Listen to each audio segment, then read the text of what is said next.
Hi, this is Jim Cunningham. We have a great webinar here, great video for you to watch, which is strategies to help your child buy a home. We're going to talk about gifting. We're going to talk about title. We're going to talk about wills and trusts. And we're going to talk about the family still getting together at Thanksgiving after you're gone. Enjoy.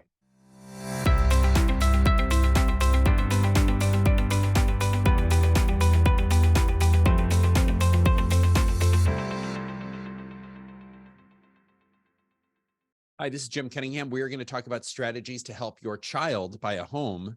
We're going to talk about gifts, title, will, and trust. So, very important topic for many, many clients. This is one that comes up quite often. What are some of the strategies to think about? How do you help an adult child buy a home? And if you don't, will they move to Texas? Will they move to Idaho? Who knows? California, and I'm in California. California's a very expensive place. If you can help and you're so inclined and they're willing to accept the help, there are strategies that can lead to great success and other ones that can have some real problems. So you want to make sure that you do this right. And there are several ways to do it and frankly, to not do it. And we're going to cover gifting and titling and proper use of wills and trusts and loans. So we're going to cover a lot of different paths to get there. And a thing to be mindful of is if you're making a gift to a child, I know that the context is child, it could be other loved one. That person very well may be married, and you may have to deal in the future with a potential ex-spouse, so ex-son-in-law or ex-daughter-in-law. A little bit of an ad next week. If you're watching this on YouTube, it may already be on there. 8 important things to discuss at the Thanksgiving table and when it comes to estate planning. So we're going to give you a little punch list to talk about. And the idea here, there's a little bit of a theme. We're in November, a Thanksgiving theme, which is, really ask yourself as we go through these materials, will my kids or my loved ones get together at Thanksgiving after I'm gone, right? Or is this going to cause a lot of problems? So I'm a partner at Cunningham Legal. I've got over 25 years experience. We have offices throughout the state of California. I'm a certified specialist in estate planning, trust and probate law, a real estate broker, securities and insurance licensed, and a pilot. These are lawyers. They varying bar admissions and so I work closely with each of these lawyers on a daily basis, and we are here to help you, the client. So disclaimer, there's no attorney-client relationship. I should say you, the potential client, there's no attorney-client relationship. By watching this is information only. So the translation is don't watch this and then go, well, I saw Jim say on a video and go out and do a bunch of stuff. You really do need legal advice. What we're talking about is way too important. And I think I really want to start off with, what does money mean to you? So what is money to you? And I think some people have mindfulness about this because I think money means different things to different people. Money is inherently an abstraction. And it was Steve Forbes who said, money is a measure of value. That's it. It's a yardstick. It's a measuring device. So it means different things to different people. Some people are deathly afraid that they will outlive their money. They are not inclined. Some people are not inclined to help anyone out other than themselves. And I'm not saying that's a good or a bad thing. It's perfectly valid. That's how some people's view. But if you're watching this, you're probably in that camp of people who might feel that, I think I'm not going to outlive my money. My basic needs are met. I want to see my grandkids. I want to see my kids get into a house that's, within driving distance. And so really you have to ask yourself this question, because a lot of the source of this is going to be money, right? It's going to be assets. What is your money for, and who is it for? When we're younger, money is to provide for the family. It's to pay the bills. It's to, save for college and as we get older and maybe our kids become adults, you start realizing that, okay, I have this money and I can part with some of this money, whether it's a loan or a gift or whatever it is, while I'm alive, to help out people that I truly want to help out. So you need to ask yourself, what is this wealth that you've created?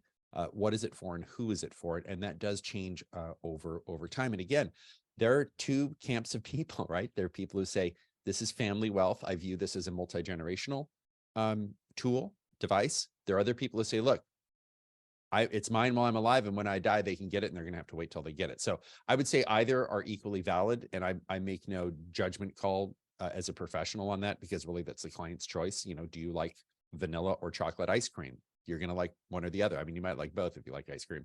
But again, money's a tool, and you get, and this is really important, you get to choose how that tool is used, right? And how it's implemented. So a tool is nothing more than a device to use to carry out a particular function.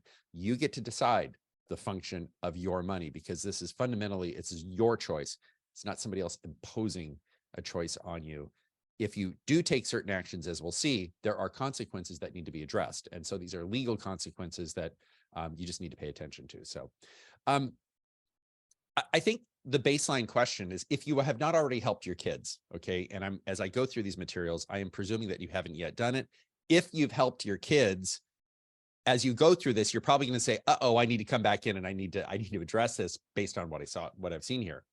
But if you don't help them, if your kids are on their own, what will happen? Can your kids make it on their own? Can they afford to live within driving distance of you? Do they need the help? Some children have far more wealth than their parents do, and it might be flipped. The kids might be buying a house for a parent who needs help. So the door swings both ways on this. And the next one really is, do they want the help? Again, money means different things to different people. Some people may say, I don't want help from my parents. I want to do it on my own because that's what I want to do. So I think this is not really something, again, that you can force on somebody. Everyone, even the parents and their children, can have a different view on what money is for and who is it for, and how, what's the dynamic on helping one generation help out another one. And another one is, what if you help out one child but not the other? And this goes back to really fundamental kindergarten fairness, right? So if somebody gets a bigger helping, bigger serving, that's not fair. And I think as humans, our baseline is it has to be fair. If it's 3 kids, it's going at thirds. Now, I'm just speaking in broad sweeping generalizations. Are there cases where you might want to disinherit a child? Yes, we cover that in other materials. But what I'm talking about here is fundamentally, if you are treating your kids equally and you help out one and don't help out the others, that's something I think that you need to pay attention to in your estate plan, and make sure you preserve that family harmony so they will want to get together at Thanksgiving. Well, maybe you don't want to be near your kids. Let them go. Or your son-in-law or your daughter-in-law, who knows? All right. So different ways to help. Outright gift, pretty straightforward. Loan, lots of rules on that attach to that. We're going to talk about title and the importance of title, the effect on your estate plan, and generally wills and trusts, and then protecting what you've given. So an outright gift of money. This means, parting with money, giving it to a child so that they can buy the home, maybe giving them a down payment, maybe giving them all of the money to buy the home for cash purchase, or maybe buying the home and then giving them the home. So slightly different ways of doing that. There are anti-money laundering issues. So if you're doing this if you're going to buy a home, if your child's going to buy a home and you're going to provide funds, that should go through escrow, because meaning that you would transfer that money to escrow so they can document where it's coming from. If it hits your kid's account for a week and then goes into escrow, that's going to typically trigger an anti-money laundering. It's not that it's a bad thing. It just is better to go through the escrow process so you don't have to deal with that. We're going to separate property versus community property. All property acquired during marriage. Here's what I'm talking about. I mean, this could be the parents who are giving and also the child who's receiving. All property acquired during marriage in California is presumed to be community property unless property is acquired by gift or inheritance. Now, a gift of property can become community property, and we'll see a couple of ways where we'll have an example in the next slide. Form 709 is the federal gift tax return. So the federal gift tax return is whenever you make a gift in 2022, which is the year we're in right now, if you make a gift of more than $16,000 to any one individual, you are required to file a Form 709. Next year, that number is going to 17,000. So it's going to get bumped up with an inflation adjustment. So let's look at examples of outright gifts. Mom gives son $1 million to purchase the home. Thanks, Mom. That's a real nice mom. So what does Mom have to do? Mom files her Form 709 for the $1 million gift, and you list the $1 million that was gifted on that Form 709 and transfer the $1 million to escrow. Now, typically that's the best way to do it, because if your child ends up with $1 million, the question is going to be, where did this money come from? Right. And so, it was a gift from Mom. So it just is a little bit easier if it goes directly into escrow, just for a practical sense. So Mom gives $1 million, and the example here is $1 million home. Mom gives son $200,000 as a down payment. That's another way to do it. right? So she can give a down payment and then the son goes out and gets a loan. So in this case, mom is not on title, right? She's lending the 200,000, or mom can buy the property, right? Let's say she owns a property, or maybe she goes out and buys a property and then she gives it to son. Mom would sign and record a deed. So title would be in mom's name, and then mom would transfer that title to son. You would then have to get the property appraised, because when you do your gift tax return, you have to put a dollar amount. If it is not money, so money doesn't need an appraisal because it's money. If it's anything other than money, that typically needs an appraisal. And so you would want to make sure and have that appraisal and attach that to your Form 709. We do have a question here. Is this gift a taxable, reportable issue to the child? I would say it depends on where you live. Great question. Some states have a gift tax, meaning if you receive something, you have to pay a gift. Those tend to be on the Eastern Seaboard. In California, no. A loan. So instead of giving the money, mom loans the money. Now, when I was studying for my securities exam, there was I bought, a podcast to kind of go over the materials that I listened to over and over again. Like you might listen to some of these videos over and over again. And one of the things the instructor said is, in the world, there are only owners and loaners. So you can either own something or you can loan something, right? You can own $1 million or you can loan $1 million, right? You can borrow $1 million, and that's obviously attached to the loan, but there are only owners and loaners. And so when a parent lends to a child, that loan has 3 elements. One, you have to pay interest. And if you're watching a video on this and not just listening to it, we've got the November 2022. We're in November 2022. This is the published table of minimum interest rates that must be charged in an intra-family loan. So if a parent is lending to a child, so it's very important to understand that that loan is kind of dictated by the IRS. So loans require payment of interest, repayment of principal, and security. Those are the 3 elements of a loan. And if you're missing one of those, if you lend somebody money and don't charge interest, is that a loan? Well, it's either going to be a loan or it's going to be a gift. And what we'll see is an advance on an inheritance, which is kind of a California thing. But it's very important to understand this has to be a loan or it has to be a gift. And in order to be a loan, it's got to have interest, right? And it's got to have security, meaning even a personal guarantee, and it has to have repayment of principal. So a time when that money is due back, if you will, right? One of the things too is if you lend, and you'll see as we go through the examples in the next slide, if you lend a child money, you can distribute the note to that child, and we'll cover that here. So mom loans son $1 million to purchase a home. So mom transfers $1 million into escrow, and son signs an interest only, that's IO, that's the abbreviation, interest only note for a 9-year term at 3.97%. And that's because in this, this is the 75/20 rates here. We had paying annual interest on a 9-year note. So midterm is used on a 3 to a 9-year note. So if the term is 3 to 9 years, you use the midterm rate. And if it's longer than 10 years, you would use the long-term rate, which is higher. So it's it's actually lower in this case. So, but we decided to use the 9-year rate for our example here. So what that means is the government tells you, you have to charge a certain amount of interest, okay? You can't say, I'm going to give my kid an interest-only loan, right? If you do that, I mean, you can certainly gift the interest, right? That's required to be paid, but in our case here, there's not enough gift tax exemption. So it's just important to know that you have a requirement to pay interest, and that is defined. The government defines that every month, and that number changes every month. So let's say mom loans son $200,000 for the down payment on the home. So mom transfers $200,000 to escrow, and again, son signs an interest-only note. And then mom buys a home and rents it to son. Okay, so I kind of put this in the category of loan. Mom must charge fair market value rent. Okay, and anything less is going to be deemed a gift. So that's what the law says. So if mom buys this home and lets son live in there and doesn't charge son rent, that's a gift, right? The value of that rent is going to be deemed a gift to son. So you need to pay attention to that. Any of these may require mom to update her estate plan to add what we call non-pro rata language or mandate distribution of the note to the son. Now, what I mean by that is if mom lends son $1 million and then son dies and there's a son and a daughter, if you do not have the ability to give son the note in lieu of $1 million, right? Because he borrowed $1 million, that means the daughter ends up with half of the son's note, which is kind of crazy. Now, most trusts aren't written that way, but you really do need to pay attention to this. And then probably there should be a reference in there that the son, the son should be distributed his note, meaning son borrows $200,000 from mom. So son gets $200,000 and then son gives a promise to pay mom $200,000.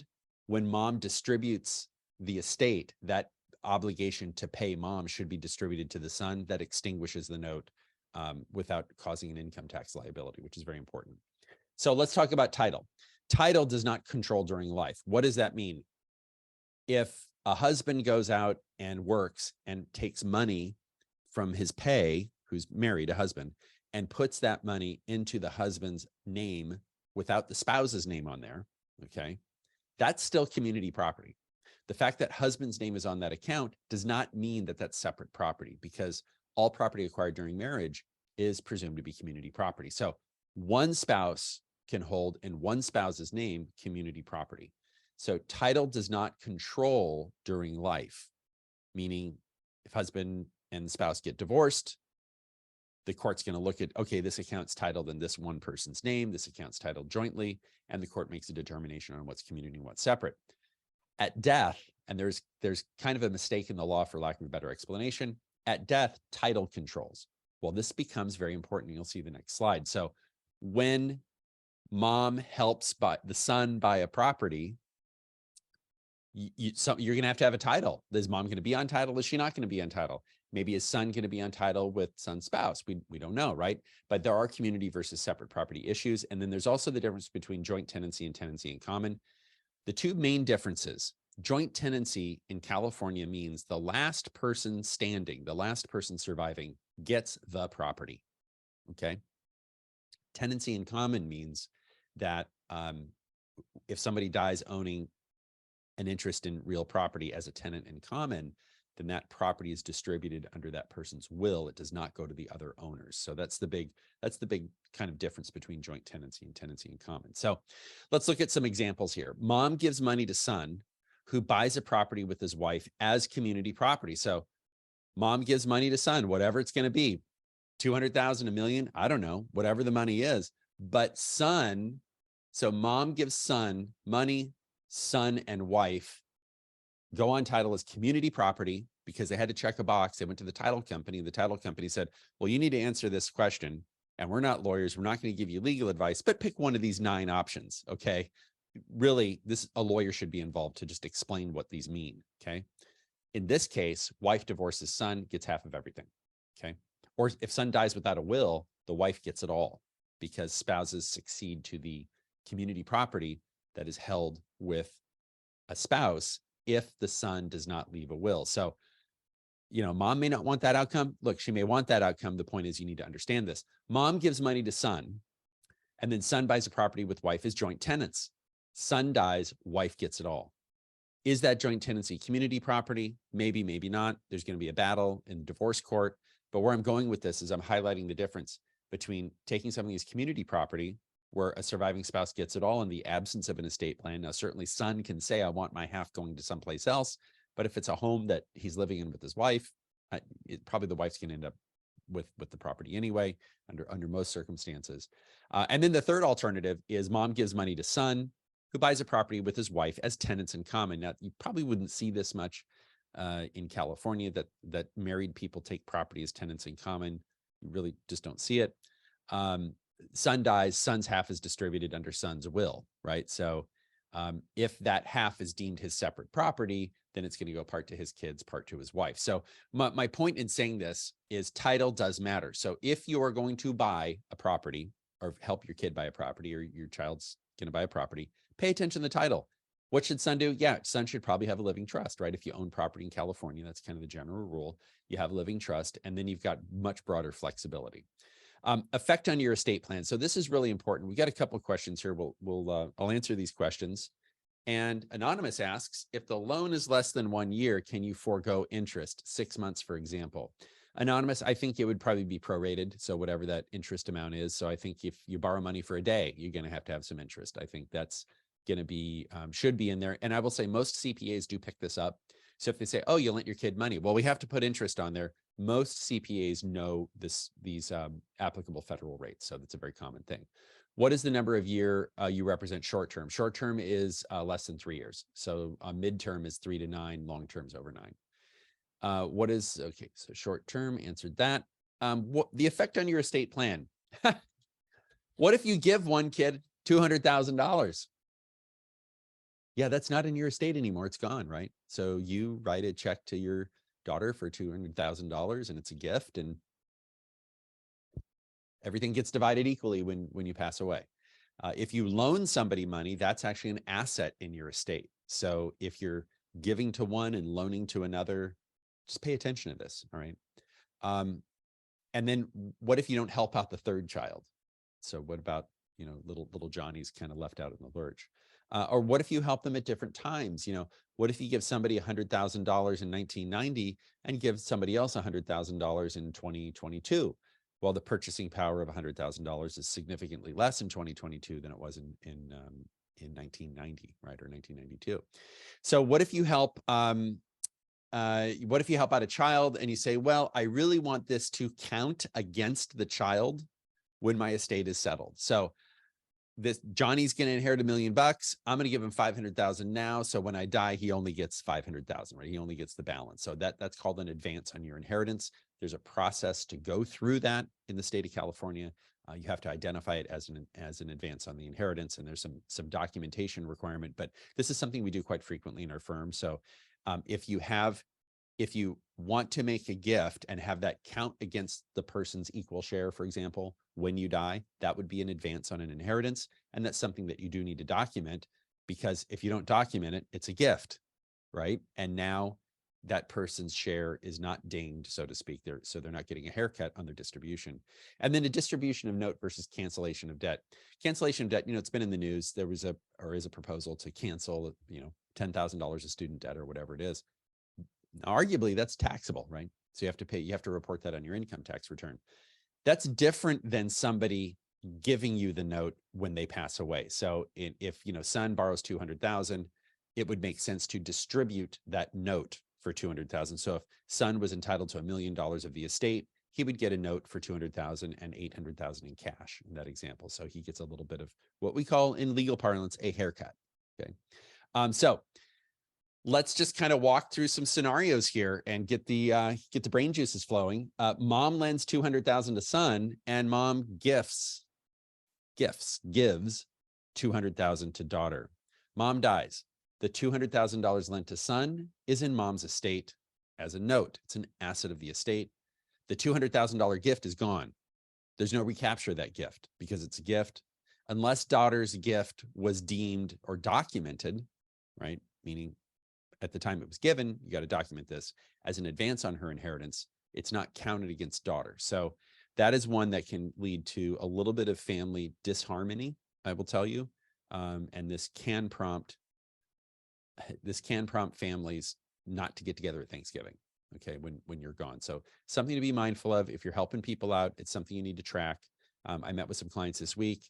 It was even more, didn't even bother with this example. It was frankly way more complicated, but it was something that the client just didn't, the client's been doing stuff for 20 years without legal guidance. And so we need to straighten it out because it could potentially lead to some real problems. So wills and trusts, any gift or loan will likely affect your estate plan. So you may not think it will affect the outcome of your estate plan. And so if you've given money and you've lent money and you know, whatever it is, and you want it to be a certain way when you pass away, and you want that sort of documented and included to effectuate a fair split, for lack of a better term, it's something you really need to pay attention to. Even if it's an unfair split, right?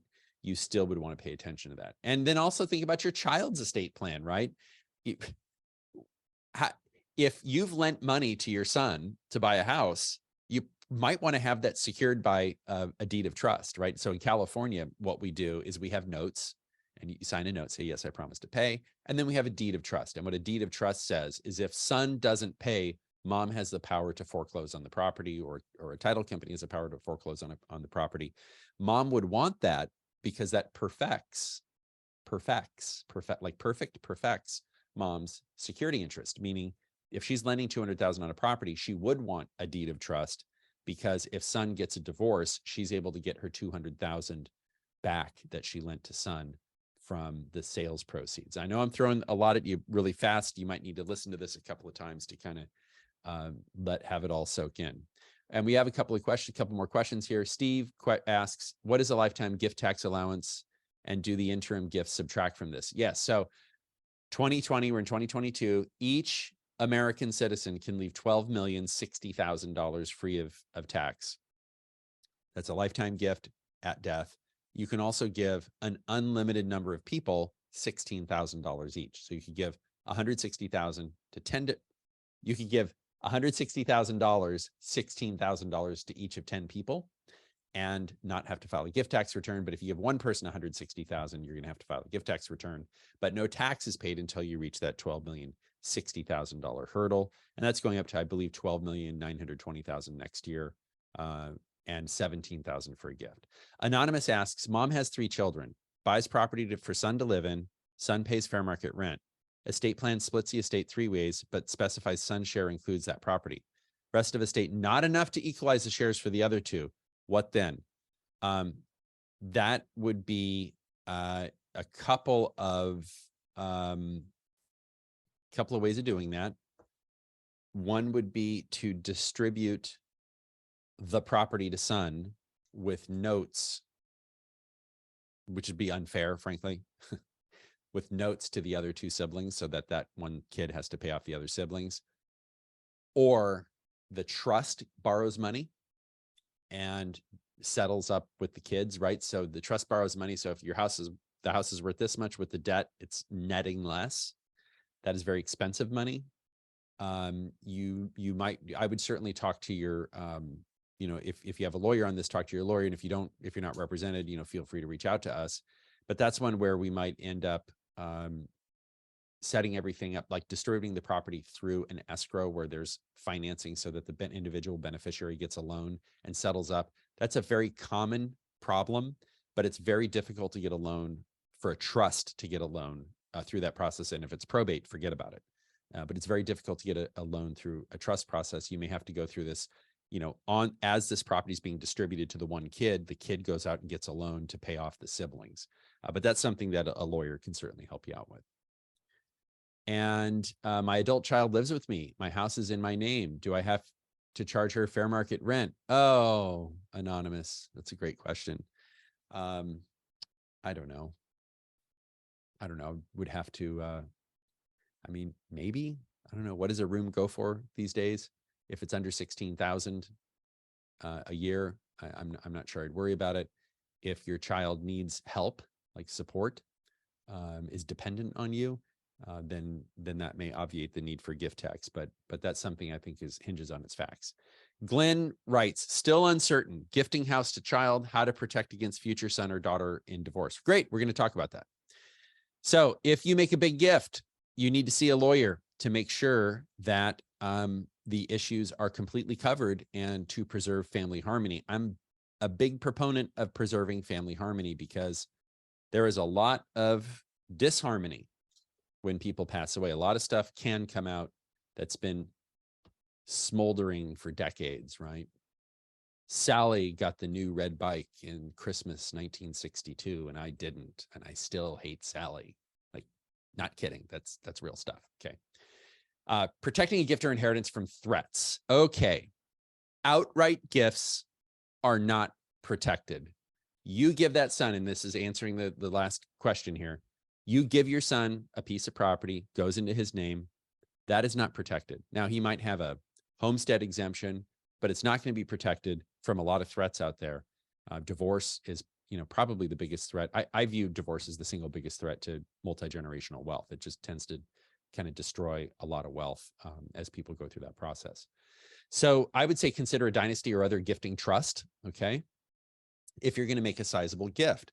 And if this is at death, we have a lot of content on this on our YouTube page. Consider inheritance protection trust or dole it out trust for loved ones. Also a special needs trust if your loved one has special needs. But basically the idea is, and we kind of unpack this here on these videos and a blog on our website, is what you're able to do is instead of the house going into the son's name individually, it goes into a trust for son's benefit. Now, maybe son's the trustee, maybe the son's not the trustee. It depends. Maybe you're the trustee. Maybe you're still in control. Maybe it's a completed gift, right? So it's out of your estate. Maybe it's an incomplete gift. Why would you do an incomplete gift? So that the property gets an adjusted cost basis when you pass away. So a lot of different planning strategies out there. But I think fundamentally, the big takeaway from today is if you give this property outright to your kids, there is no creditor protection. So we do have offices in Northern and Southern California. We've got 2 pictures of California here. And I'll answer one more question. Anonymous asked, do you ever do option agreements? Parents buy a house for child to live in. Child pays fair market rent, which serves as consideration for an option to purchase property for same price parents acquired it for. Say parents buy property for $1 million and at death at the end of the option period, it's worth $1.5 million. How's that 500 delta treated? Yeah, I mean, that would be, if you have an option to buy property at $1 million, that means that the child would buy it for $1 million and that 5 million would be gain. If the child turned around and sold that property, it'd be short-term gain, taxable as income, but that $500 gain would be taxable potentially to the child because their basis is what they pay for the property, right? The $1 million. So it's not, they're not paying you $1.5 million. $1.5 million. They're paying $1 million.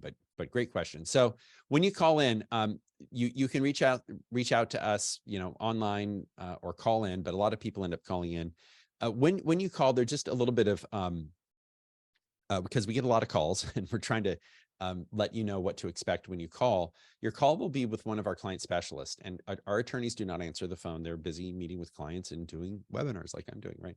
But you'll talk to a client specialist, and do let us know if you want to update or create some type of estate plan or estate planning documents. I want to set up a living trust. I want to do advanced planning. I want to do this intergenerational planning. I want to help my son or daughter buy a home. That's one camp. And then if someone's passed away, or maybe someone stopped being trustee, you're calling, hey, mom and dad have passed away. I need some help with that. Let them know if someone's passed away or not. That really helps us route, because we have 2 big departments in our firm, the stuff that happens with living people, and then the services that happen when people pass away or become incapacitated. And really tell us your estate planning and tax goals. Do you want to reduce income tax? Do you want to reduce estate tax? I mean, oftentimes the answer is yes, but not all of our clients want to reduce taxes to 0. Many of our clients say, look, I'm okay paying some taxes. I just want to kind of reduce the overall amount. Or some people say, yeah, I don't need to reduce taxes. I need to do other stuff. So, and really don't ask for pricing. Only lawyers can quote legal fees. And really, I would say not ask for legal advice, and only attorneys can give legal advice. And the goal of the call is to set a time for you to talk to one of the lawyers in our firm. So what'll happen is you'll have that call, it'll be brief, and you will set a time to speak with a lawyer. So that's typically the outcome of calling in. So you're not going to be routed to a lawyer right away. So just to give you a heads up, if you're watching this on YouTube, please subscribe to our YouTube channel.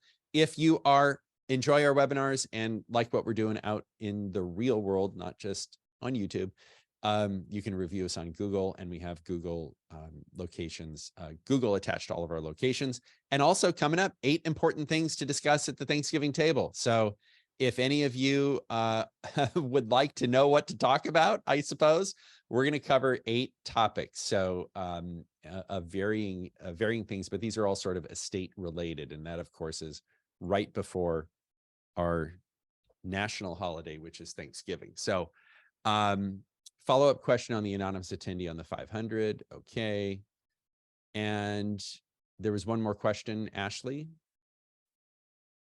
I think that was it. And this is how you reach us. You can reach us at 866-988-3956.